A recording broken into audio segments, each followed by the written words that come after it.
कुंवारे व्यक्ति की शादीशुदा लोगों के व्यवहार पर शिकायत। Let's start reading. As a single man I have spent a good deal of my time in noting down the infirmities of married people. As a single man, एक सिंगल आदमी के तौर पर मैंने बहुत सारा टाइम बिताया है क्या करने में, in noting down the infirmities of married people, infirmities को नोट करने में। इन्फर्मिटीज़ क्या होती हैं? कमजोरियाँ, वीकनेस, खामियाँ, कमियाँ। To console myself for those superior pleasures which they tell me I have lost by remaining as I am. Console करने के लिए मैंने क्यों मैरिड लोगों की खामियों को नोट किया है? अपने आप को सांत्वना देने के लिए, कंसोल करने के लिए। किस बात के लिए सांत्वना दे रहा है अपने आप को? क्योंकि वो क्या है, एक बैचलर है। अब उसको कभी कभी लगता तो होगा कि काश मेरी शादी हुई होती, काश शादी हुई होती। इस चीज़ की सांत्वना वो कैसे देता है अपने आप को? मैरिड लोगों के अंदर खामियां निकाल करके कि देखो शादी से क्या क्या हो जाता है, शादी से कितना नुकसान हो जाता है। जब कोई चीज़ हमें नहीं मिलती तो उसकी कमियां ढूंढते हैं ना, कुछ अच्छा नहीं मिला तो क्या कर लेता बाकी। जैसे लोमड़ी को अंगूर नहीं मिले तो फिर वो क्या कहती थी, अंगूर खट्टे हैं, मैं खाती तो मेरा मुंह ख़राब हो जाता। पहले तो कोशिश करती है पाने की, जब नहीं मिलते तो कहती अंगूर खट्टे हैं। ये अपने आप को अपने मजाक के वे से कह रहा है कि मैंने अपने आप को कंसोल करने के लिए उन सुपीरियर प्लेजर्स जो मैंने खो दिए हैं, जो लोग कहते हैं कि शादी के बाद बहुत आनंद आता है, बहुत मज़ा आता है, ये अच्छी चीज़ है, सुपीरियर प्लेजर्स मिलते हैं, वो ये कहता है कि मैंने उन सुपीरियर प्लेजर्स को नहीं पाया। इसकी सांत्वना के लिए फिर मैं क्या करता हूँ, मैरिड पीपल में खामियां निकालता हूँ। Which they tell me I have lost by remaining as I am. ये बात वो लोग कहते हैं जो मैरिड लोग हैं, उससे कहते हैं कि तुमने वो सुपीरियर प्लेजर खो दिए जो तुम शादी करने के बाद पाते। तो मैं उनकी सांत्वना के लिए मैरिड लोगों के व्यवहार में खामियां ढूंढता हूँ। अगला para, I cannot say that the quarrels of man and their wives ever made any great impression upon me और had much tendency to strengthen me in those anti social resolutions which I took up long ago. दोबारा पढ़ते हैं। I cannot say that the quarrels of man and their wives ever made any great impression upon me. मैं ये नहीं कह सकता कि आदमियों में और उनकी पत्नियों में जो लड़ाई होती है, जो क्वाल्स होती हैं, मेरे पर उनका प्रभाव पड़ा। शायद उनकी लड़ाइयों को देख करके मैं सांत्वना देता हूँ अपने आप को। और had much tendency to strengthen me in those anti social resolutions, या मेरे दिमाग में ऐसी टेंडेंसी है कि मैंने वो रेजोल्यूशंस लिए जो एंटी सोशल है। कौन से रेजोल्यूशन की बात कर रहे हैं? शादी ना करने का रेजोल्यूशन। वो कह रहा है कि जो शादी ना करने का जो रेजोल्यूशन है ना, जो निश्चय मैंने किया है, वो कोई मेरे अंदर ऐसी कोई टेंडेंसी नहीं थी ऐसी कि मैं बैचलर ही रहूँ हमेशा। Which I took up long ago upon more substantial consideration. और वो जो रेजोल्यूशन थे मैंने बहुत पहले ले लिए थे ठोस कारणों के आधार पर। ये जो सब्सटेंशियल कंसिडरेशन है, इसका मतलब है ठोस कारण। सब्सटेंशियल होता है वो चीज़ जो मायने रखती है, सब्सटेंशियल इसका वजन हो गई, और कंसिडरेशन का मतलब यहाँ पे कारण है। अब इन लाइन में हमें वो ये बता रहा है कि मैंने बैचलर रहने का जो डिसीज़न है वो बहुत ही ठोस कारणों पे लिया है, ऐसे ही नहीं लिया मैंने। ये नहीं है कि आदमियों को अपनी पत्नियों के साथ लड़ते हुए देखा तो मैंने शायद ये डिसाइड किया कि मैं शादी नहीं करूँगा। मेरे और रीज़न थे, और रीज़न अब आपको पता ही है क्या थे। उसकी फैमिली प्रॉब्लम थी ना, उसकी सिस्टर ने उसकी माँ को मार दिया था। अब उसकी सिस्टर को संभालने की जिम्मेदारी उस पर आ गई थी। उसको मैडनेस के फिक्स आते थे, दौरे पड़ते थे, तो वो बेचारा शादी के बारे में सोच नहीं पाया कभी। उसने डिसाइड किया कि शादी करूँगा तो मेरी बीवी आएगी, वो मेरी बहन की कैसे केयर करेगी, वो थोड़ी करेगी केयर, और वो हो सकता है उससे भी छुड़वा दे। What oftenest offends me at the houses of married persons where visit is an error of quite a different description। तो वो ये कहता है कि सबसे ज़्यादा जो चीज़ मुझे ऑफेंड करती है मैरिड लोगों के घर में, वो क्या है? Is an error of quite a different description. उसका वर्णन करना तो बिल्कुल एक अलग सी चीज़ है, और वो चीज़ क्या है? It is that they are too loving. वो ये कि वो बहुत ही ज़्यादा टू लविंग है एक दूसरे के प्रति, एक दूसरे को बहुत ही ज़्यादा प्यार करते हैं। बहुत ज़्यादा का मतलब ज़रूरत से भी ज़्यादा, पता नहीं प्यार करते हैं या शो ऑफ करते हैं मेरे सामने। तो मुझे ये बात उनके घर में जा कर के बिल्कुल भी पसंद नहीं आती कि वो एक दूसरे के प्रति इतना ज़्यादा शो ऑफ करते हैं प्यार को। Not to loving neither, that does not explain my meaning. Not to living neither, ज़्यादा भी, इतना ज़्यादा प्यार भी नहीं, ये भी मेरे मीनिंग को एक्सप्लेन नहीं करता है। Besides why should that offend me. और ये बात मुझे क्यों ऑफेंड करेगी कि अगर वो एक दूसरे को प्यार करते हैं? करें, अच्छी बात है, मेरे साथ अपमानित होने वाले कारण ये नहीं है। The very act of separating themselves from the rest of the world to have the fuller enjoyment of each other's society implies that they prefer one another to all the world। अगर वो एक दूसरे से प्यार करते हैं तब तक तो कोई दिक्कत नहीं है, लेकिन अगर वो एक दूसरे को इतना प्यार करें कि दुनियादारी से कट हो जाए, पूरी दुनिया से अपने आप को कट कर ले, ये तो पहली लाइन है ना, the very act of separating themselves from the rest of the world. दुनिया की जो बाकी जो दुनिया है, रेस्ट ऑफ द वर्ल्ड है, वो उससे अपने आप को अलग पाते हैं। To have the fuller enjoyment of either society, और ऐसा शो करते हैं कि वो एक दूसरे की सोसाइटी को बहुत इन्जॉय करते हैं। यानी पत्नी ये शो करती है कि वो पति के साथ बहुत खुश है, पति ये सोचता है कि वो पत्नी के साथ बहुत ही ज़्यादा खुश है और उन्हें दुनिया की लोड़ ही नहीं है, ऐसा शो करते हैं वो। इम्प्लाइज, ये बात शो करता है that they prefer one another to all the world, और उनका ये जो बिहेव है ये शो करता है कि उनको दुनिया की ज़रूरत ही नहीं है, वो प्रेफर करते हैं एक दूसरे को, उसके लिए वो दुनिया भी छोड़ सकते हैं। अरे छोटे तो छोड़ो, शो ऑफ क्यों करते हो? आपके घर में कोई आया है, उसको तो इज्जत मान सम्मान दो, आप उसके सामने ये क्यों शो कर रहे हो कि हमें तुम में इंटरेस्ट नहीं, हमें तो एक दूसरे में इंटरेस्ट है। ऐसा ज़्यादातर कब होता है? हाँ, जो नई नई शादी होती है तब होता है, साल 2 साल के बाद तो शायद कम हो जाता है। ओके, अगला है, but what I complain of is that they carry this preference so undisguisedly, परंतु मेरी शिकायत ये है कि वो अपने इस प्रेफरेंस को, कि पति को प्रेफरेंस देती है, पत्नी को प्रेफरेंस देता है, इसको इतना अनडिसगाइज्डली करते हैं, यानी खुलेआम करते हैं। डिसगाइज का मतलब होता है छुपाना, अनडिसगाइज का मतलब खुलेआम करना, शो ऑफ कर देना। यानी वो ये अपने इमोशंस इतने अनडिसगाइज्डली करते हैं, एकदम ओपनली करते हैं। They perk it up in the faces of us single people so shamelessly, और वो बड़ी ही बेशर्मी के साथ हम जैसे कुंवारे लोगों के ऊपर थोपते हैं ये चीज़ें, जानबूझ के दिखाते हैं कि देखो हम कितना प्यार करते हैं, उसको नीचा दिखाते हैं कि तो कुंवारा है, तेरी तो पत्नी नहीं है। पति भी सोचता होगा कि तेरी पत्नी है, मेरी पत्नी, देखो मैं कितना प्यार करता हूँ। पत्नी भी आती है कि ये तो कुंवारा है, मैं इससे कितना प्यार करती हूँ, तो वो इंसल्टेड फील करता है बेचारा। You can not be in their company a moment without being made to feel by some indirect hint और open avowal that you are not the object of the preference. तो आप उनकी company में एक क्षण भी नहीं रह सकते बिना ये फील किए हुए कि आपको कोई प्रेफर नहीं करता, यहाँ पे आपकी कोई लोड नहीं है, यहाँ पे आप फालतू हो। हमारे घर में वो जब चला जाता है ना किसी मैरिड कपल के घर में, तो उसको ऐसा फील होता है कि ये तो मुझे ऐसा फील करा रहे हैं कि मेरी कोई इंपॉर्टेंस ही नहीं है, मेरी कोई प्रेफरेंस ही नहीं है। और एक क्षण भी ऐसा नहीं बीतता जिस क्षण मैं ये फील नहीं करता, ऐसा ऑफेंडेड फील नहीं करता हूँ। Now there are some things which gave no offence while implied और टेकन फॉर ग्रांटेड मेयरली। वो ये बात कहता है कि कुछ बातें ऐसी होती हैं जिनसे हम अपमानित फील नहीं करते, अगर वो इम्प्लाइड होती हैं, यानी कहीं नहीं जाती, अपने आप ही समझ में आ जाती है। कई बार हमें वो सारी चीज़ें अपने आप ही समझ आ जाती है, किसी को बताने की या शो ऑफ करने की ज़रूरत नहीं होती है, तब आदमी अपमानित फील नहीं करता है। अपमानित फील कब करता है? जब वो ओपनली शो करते हैं, ओपनली है उसको जताते हैं बार बार कि तू तो भैया अलग है हमसे, तू इन्फीरियर है, हम ही है, तुम हमारे मैच का नहीं है। वो ये कहता है ये बातें तो इम्प्लाइड होती हैं, ऑटोमेटिकली समझ आ जाता है आदमी को, शो ऑफ करने की क्या ज़रूरत है। फॉर ग्रांटेड का मतलब होता है मान लिया जाना, बिना बताए अपने आप समझ में आ जाना। But merely but expressed there is much offence in them, परंतु अगर उनको एक्सप्रेस किया जाता है ना तो आदमी को अपमान फील होता है। एक्सप्रेस किया जाता है तो कोई चीज़ हम सीधा सीधा बता दें किसी को तो आदमी को अपमानित फील होता ही है, कोई चीज़ इनडायरेक्टली पता लगे तो आदमी को अपमानित फील नहीं होता है। जैसे अपने किसी के घर जाते हैं तो मान लो कि अब आपको उसको गेस्ट को वापस भेजना है, आपको कोई और काम करना, तो आप ये तो नहीं कहोगे अब जाओ मुझे काम करना है, फिर आप क्या कहते हो? मान लो आपके घर में आके कोई बैठ गया, नहीं होता ऐसा कई बार भी, आप उसकी कंपनी में या तो बोर हो रहे हो या आपको कोई ज़रूरी काम करना है ना, तो फिर हम उसको ये तो कहेंगे नहीं भाई अब तुम जाओ मुझे तो काम करना है, आप चले जाओ। तो हम कोई ना कोई इनडायरेक्ट तरीका ढूंढते हैं जिससे कि वो आदमी चला जाए। कोई होता है तरीका आपके पास ऐसा? ज़्यादातर क्या होता है कि अगर कोई आदमी बैठा है ना, उसको बार बार आप चाय का पूछोगे ना तो वो कहेंगे नहीं मैं चलता हूँ उधर, और चाय मंगाऊँ, नहीं मैं चलता हूँ, बस फिर वो चला जाता है। तो उससे वो अपमानित भी फील नहीं करता, वो चला भी जाता है। मान लो कहीं हम जाने वाले ही होते हैं ना, परंतु वो बाई चांस कोई दिमाग में बात आ जाती है, वो कुछ अपने को बताने लगते हैं, फिर हम कोई ऐसी बात कहते हैं जिससे वो जाने पात्र हो जाए, ऐसी बात जिससे ऑफेंड भी ना हो और वो पता भी लग जाए मुझे जाना चाहिए, है ना। तो वो यही बात कह रहा है कि अगर आप मैरिड हो तो कोई बात नहीं है, आप इतना ओपनली क्यों एक्सप्रेस करते हो कि हम कुछ ही नहीं है। अब वो उनके लिए कोई और तरीका उनके लिए फिर कोई और तरीके से बहुत। If a man were to accost यानी टॉक, बात करना, हाईलाइट किया आप देख लेना।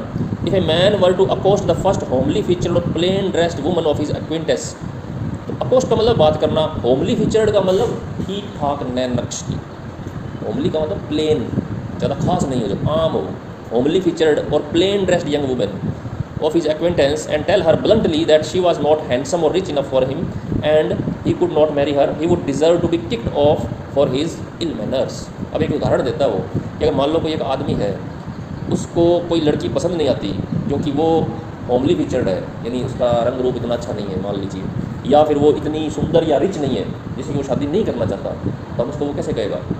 कोई अच्छा तरीका ढूंढेगा ना मना करने का। सीधा से थोड़ी कह देगा कि तुम तो सुंदर नहीं हो, तुम तो गरीब हो, मेरे लायक नहीं हो, मैं तुमसे शादी नहीं कर सकता। इसका मतलब वो आदमी कैसा है? इल मैनर्ड है, अच्छे मैनर्स नहीं है उसमें। तो वो कहता है अगर ऐसा आदमी है कोई, और अगर वो उसको ब्लंटली बोल देता है, ब्लंटली का मतलब साफ साफ मुंह पर बोल देने वाला, उसको ब्लंटली बोल देता है कि वो तो रिच नहीं है और सुंदर नहीं है और उसको मैरिड नहीं कर सकता, तो ऐसे आदमी को तो किक मार देनी चाहिए। ही डिज़र्व टू बी किक्ड। वो क्या डिज़र्व करता है? किक, लात खाने का डिज़र्व करता है वो, फॉर हिज इल मैनर्स, क्योंकि उसमें मैनर्स नहीं है। Yet no less is implied in the fact that having access and opportunity of putting the question to her, he has never yet thought fit to do it.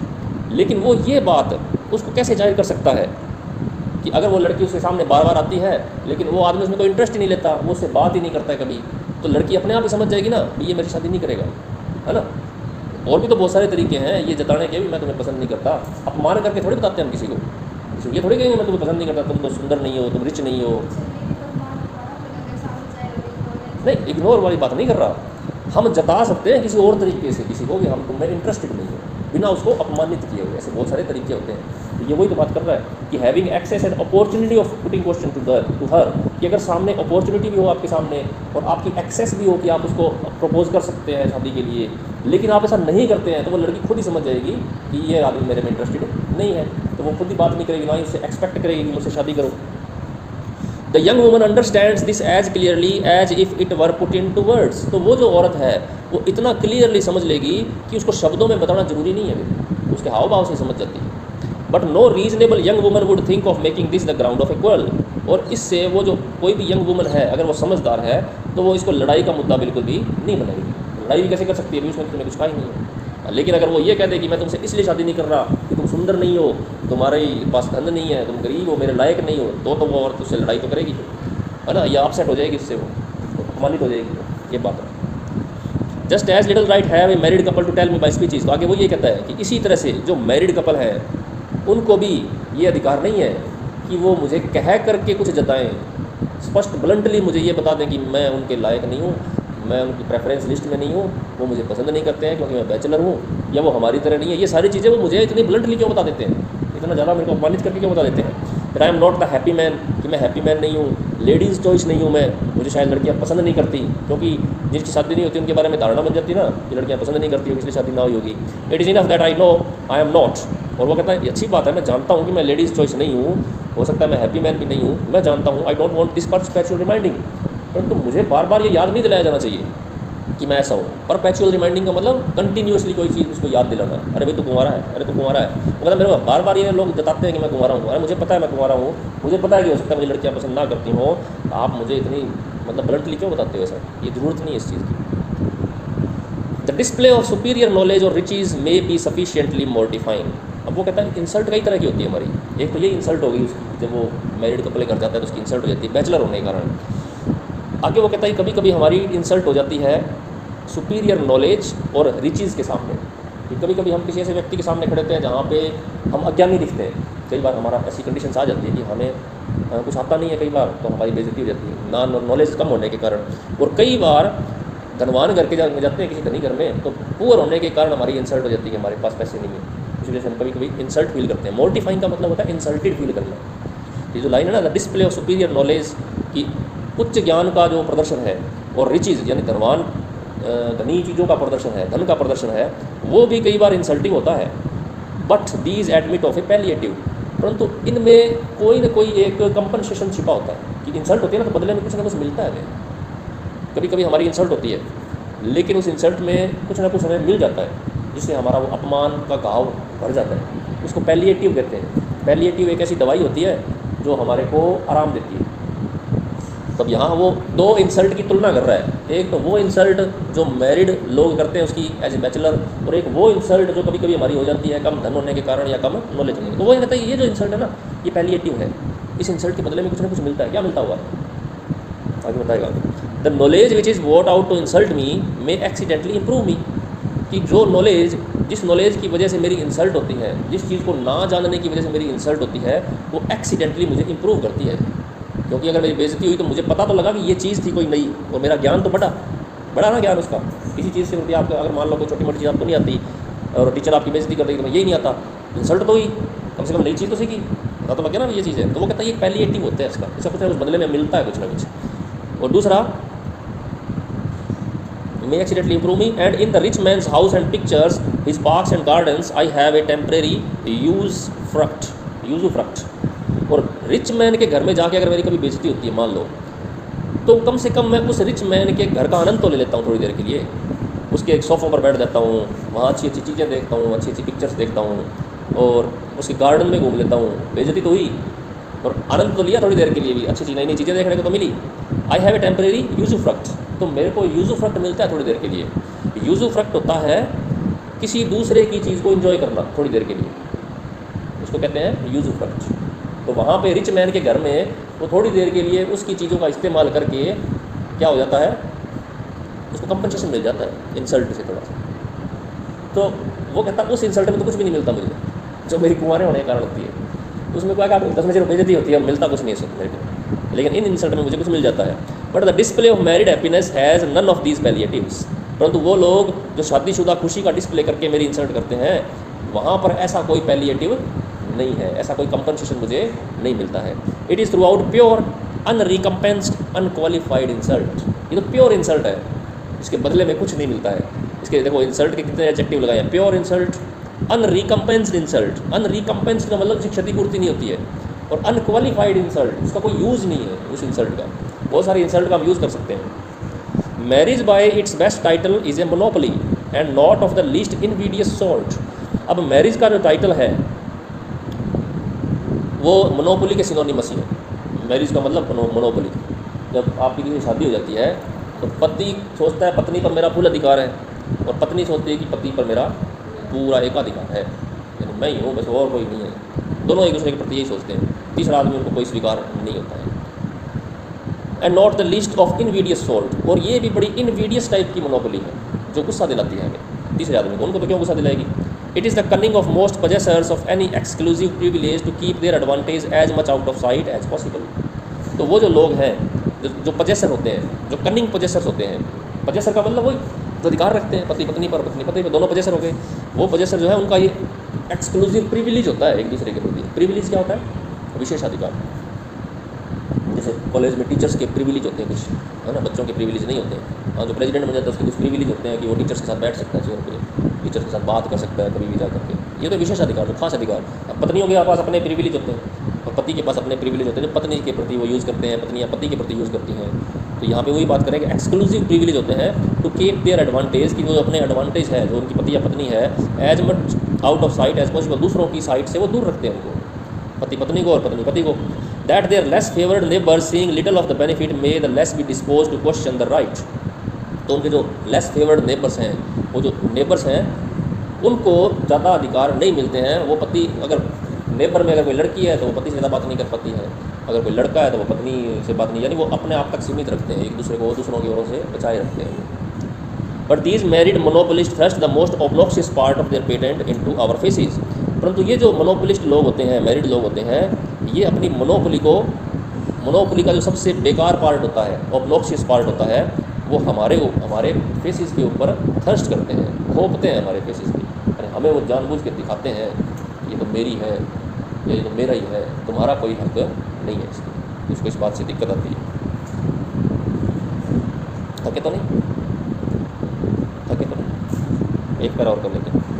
Nothing is to be more distasteful than the entire complacency and satisfaction which beam in the countenance of new married couple।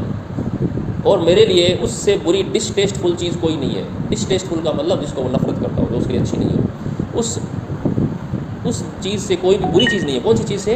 That, जो वो देखता है, entire complacency and satisfaction which beam in the countenance of newly married couple. Countenance क्या होता है? Countenance नहीं है आगे कभी, चेहरा। काउंटेनेंस होता है चेहरा। बीम का मतलब यहाँ पे चमकना। तो वो क्या कहता है कि मेरे को न्यू मैरिड कपल जो होते हैं ना, उनके चेहरे पर एक अजीब सी संतुष्टि, एक अजीब सी खुशी दिखती है।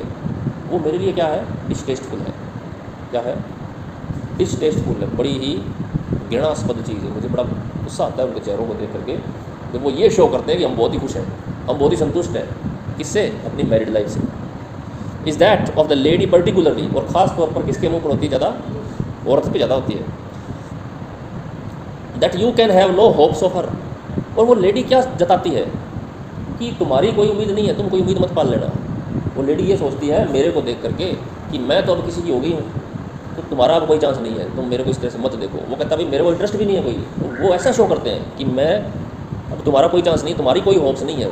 You have no hopes of her, it is true, I have none. अगर मैं जानता हूँ मेरी कोई उम्मीद नहीं है, मेरा कोई चांस नहीं है, नॉर विश इज आइदर, और ना ही मैं ऐसी कोई विश करता हूँ। Perhaps but this is one of those truths which ought as I said before to be taken for granted not expressed. आगे वो यही बात कहता है कि जैसे मैं पहले कह चुका हूँ, ऐसी बातें जताते नहीं हैं, ऐसी बातें तो खुद ही समझ में आ जाती है कि मुझे खुद ही पता है कि तुम अभी तुमने शादी की है, मैं तुमसे कैसे उम्मीद कर सकता हूँ। लेकिन वो जताती है मुझे ऐसा अपने एक्सप्रेशन से, अपनी सेटिस्फैक्शन दिखा करके, खुशी दिखा करके कि मेरी कोई उम्मीद नहीं है। तो ये मुझे जताने की जरूरत नहीं होती है, तो फॉर ग्रांटेड चीज़ है, तो मान ली जाती है अपने आप ही पता लग जाता है। The excessive airs which those people give themselves founded on the ignorance of us unmarried people. और वो जो इतनी हवाबाजी करते हैं ना, एक्सेसिव एयर्स का मतलब है हवाबाजी करना, झुकी शान दिखाना, झूठा घमंड दिखाना, उसको एक्सेसिव एयर बोला है। जो वो अपने दिखाते हैं एक्सेसिव एयर, वो किस पर आधारित है? वो ये ज़्यादातर ये जो है हवाबाजी किसके सामने दिखाते हैं? कुंवारे लोगों के सामने। तो ये कहता है ना, ये सारी फाउंडेड है हमारी इग्नोरेंस पर ही। हम जो अनमैरिड लोग हैं ना, हमारी अज्ञानता पर ही तो आधारित है। वुड बी मोर ऑफेंसिव, और ये बहुत ज़्यादा ऑफेंसिव हो जाती है इफ़ देवर लेस इरेशनल, जब वो इरेशनल होती हैं। इरेशनल का मतलब अतार्किक होती हैं, जिनका कोई मतलब नहीं होता है, वो फालतू की हवाबाजी करते हैं। ये हमारे लिए तब और ज़्यादा अपमानजनक हो जाती हैं जब कोई मतलब ही नहीं होता, ऐसे ही फालतू में ही वो शो करते रहते हैं कि हम बहुत खुश हैं, तुम्हारी कोई ज़रूरत नहीं है। अरे हमें है ही नहीं, तुम में इंटरेस्ट ही नहीं है, तुम्हें कैसे पता भी हमें तुम में इंटरेस्ट है? Okay, we will allow them to understand the mysteries belonging to their own craft better than we who have not had the happiness to be made free of the company, but their arrogance is not content within these limits. वो कहता है कि हम आपको allow करते हैं कि आप वो सारी मिस्ट्रीज़ को समझ जाएं, वो सारे रहस्य समझ जाएं, belonging to their own craft, जो उनके क्राफ्ट से ही संबंधित है, यानी जो उनकी जो शादीशुदा ज़िंदगी है, हम अलाउ करते हैं कि आप अपनी शादीशुदा ज़िंदगी अच्छे से जिए, हम कोई इंटरफेयर नहीं करते हैं आपकी शादीशुदा ज़िंदगी में। Better than we who have not had the happiness to be made free of the company, but their arrogance is not content with this limit. परंतु उनका जो एरोगेंस है, उनका जो अहंकार है, वो उस लिमिट तक सीमित नहीं रहता है। If a single person presume to offer his opinion in their presence, though upon the most indifferent subject, he is immediately silenced. अब उनकी कंपनी में, मैरिड लोगों की कंपनी में कई बार कोई सिंगल पर्सन, कोई बैचलर आदमी, अरे प्रीति कहाँ थे इतने दिन? तो अगर मैरिड कपल्स की उपस्थिति में अगर कोई सिंगल आदमी, अगर कोई बैचलर आदमी अपने ओपिनियन रखता है किसी मैटर पर, भले ही वो मैटर कैसा भी हो, उसको चुप कर दिया जाता है। तो चुप, मेरे को क्या पता, तो तुम्हारा है, ये हम शादीशुदा लोग हैं, हमें ज़्यादा पता है लाइफ का क्या होता है। He is immediately silenced as an incompetent person, उसको बिल्कुल चुप करा दिया जाता है इनकम्पिटेंट पर्सन मान करके। इनकम्पिटेंट वो होता है जिसमें कोई क्षमता नहीं होती, जिसमें कोई योग्यता नहीं होती। ने a young married lady of my acquaintance, तो कहता है कि यंग मैरिड लेडी थी जो मेरी जान पहचान की थी, मेरी एक्विंटेंस थी, who the best of the jest was had not change their condition about a fortnight before. और सबसे बड़ी मज़े की बात तो ये है, the best of the jest मतलब मज़े की बात तो ये है कि उसकी जो कंडीशन थी 15 दिन पहले ही चेंज हुई थी। Had not change their condition about a fortnight before. Fortnight क्या होता है? पखवाड़ा, 15 दिन का पीरियड। तो उसकी कंडीशन 15 दिन पहले चेंज हुई थी। कंडीशन चेंज होने का मतलब यहाँ क्या है? शादी होना, यानी उसकी शादी 15 दिन पहले तो हुई थी। In a question on which I had the misfortune to differ from her, तो एक क्वेश्चन था जिसमें दुर्भाग्य से मैं उससे डिफर कर रहा था, यानी मेरे विचार उससे नहीं मिल रहे थे। Respecting the properest mode of breeding oyster for the London market. और वो टॉपिक क्या था कि ऑयस्टर्स को कैसे ब्रीड किया जाता है। वो लोग, ऑयस्टर एक समुद्र में पाए जाने वाला एक जीव होता है, उसको खाते हैं, तो उससे पहले उसको ब्रीड करते हैं, उसमें से कोई मोती वगैरह निकलते हैं, शायद ऑयस्टर के अंदर मोती होते हैं। मतलब आप ये मान लो कि खाने पीने की बात थी, कोई व्यंजन बनाने की। तो वो कहता है कि उस मुद्दे पर मैं उससे डिफर कर रहा था, भी ऐसे नहीं ऐसे बनता है, ऐसे नहीं ऐसे बनता है। अब हालांकि वो लड़की थी और उसकी 15 दिन पहले शादी हुई थी, लेकिन वो अपने आप को पता नहीं क्या ही मान रही थी, क्योंकि वो मैरिड है इसलिए।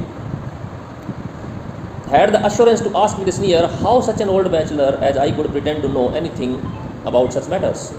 तो वो ये कहता है कि वो लड़की ने मेरे को चिढ़ा करके ये बोला कि इतना पुराना बैचलर है, ये इस बात का दिखावा कैसे कर सकता है कि उसको इन मैटर्स पे इतना नॉलेज है कि वो बात रख सकता है।